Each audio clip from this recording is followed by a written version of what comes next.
Problem में आपको एक शॉर्ट नोट लिखना है और कॉन्सेप्ट एक्सप्लेन करना है लेंस की पावर। तो हम definition, formula, unit, sign convention और एक छोटा एग्जाम्पल कवर कर लेंगे ताकि एक्सप्लेनेशन कंप्लीट लगे। Let's use a simple diagram to make the relationship easier to see. सबसे पहले आइडिया समझो। लेंस की पावर बेसिकली बताती है लेंस लाइट को कितना स्ट्रांगली कन्वर्ज या डाइवर्ज करवा रहा है। जितना ज्यादा बेंडिंग उतनी ज्यादा पावर, और इस बेंडिंग का डायरेक्ट लिंक होता है फोकल लेंथ से। अब की रिलेशनशिप ये है कि पावर और फोकल लेंथ इनवर्स होते हैं। सो फोकल लेंथ छोटी होगी तो लेंथ ज्यादा स्ट्रांग होगा और पावर बड़ी। फोकल लेंथ बड़ी होगी तो पावर छोटी। इसीलिए हम ये वाला फॉर्मूला यूज करते हैं। पावर निकलने का मेन फॉर्मूला यही है और यहाँ इनवर्स रिलेशन क्लियर होता है। यहाँ एक इम्पॉर्टेंट पॉइंट है, फोकल लेंथ को मीटर्स में लेना होता है क्योंकि यूनिट डायोप्टर इसी डेफिनेशन से आती है। अगर फोकल लेंथ मीटर्स में नहीं लोगे तो आंसर का यूनिट गलत हो जाएगा। ये कॉमन मिस्टेक है।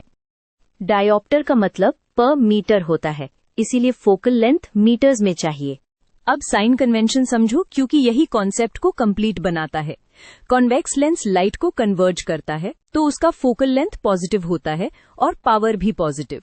कॉन्केव लेंस डाइवर्ज करता है तो फोकल लेंथ नेगेटिव और पावर नेगेटिव। चलो एक क्विक एग्जाम्पल से फील आ जाएगी। सोचो फोकल लेंथ ½ मीटर है, पॉजिटिव। इनवर्स लोगे तो पावर 2 डायोप्टर आएगी, और अगर फोकल लेंथ -1/4 मीटर है तो पावर -4 डायोप्टर। देखो, छोटी फोकल लेंथ मैग्नीट्यूड में बड़ी पावर देती है।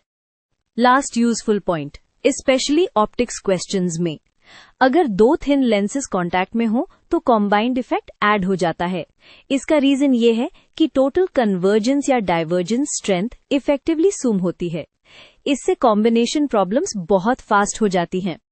कॉन्टैक्ट में लेंसेज की पावर्स ऐड होती है। ये शॉर्टकट याद रखो। जी हाँ, तो अब आप इसे नोट कर सकते हैं। क्रिस्प समरी ये बनेगा, पावर लेंस की कन्वर्जिंग या डाइवर्जिंग एबिलिटी का मेजर है power equals 1/4 focal length. Focal length metres में, यूनिट डायोप्टर, और साइन कॉन्वेक्स के लिए पॉजिटिव, कॉन्केव के लिए नेगेटिव। बस अब आपका एक्सप्लेनेशन कंप्लीट और एग्जाम रेडी है।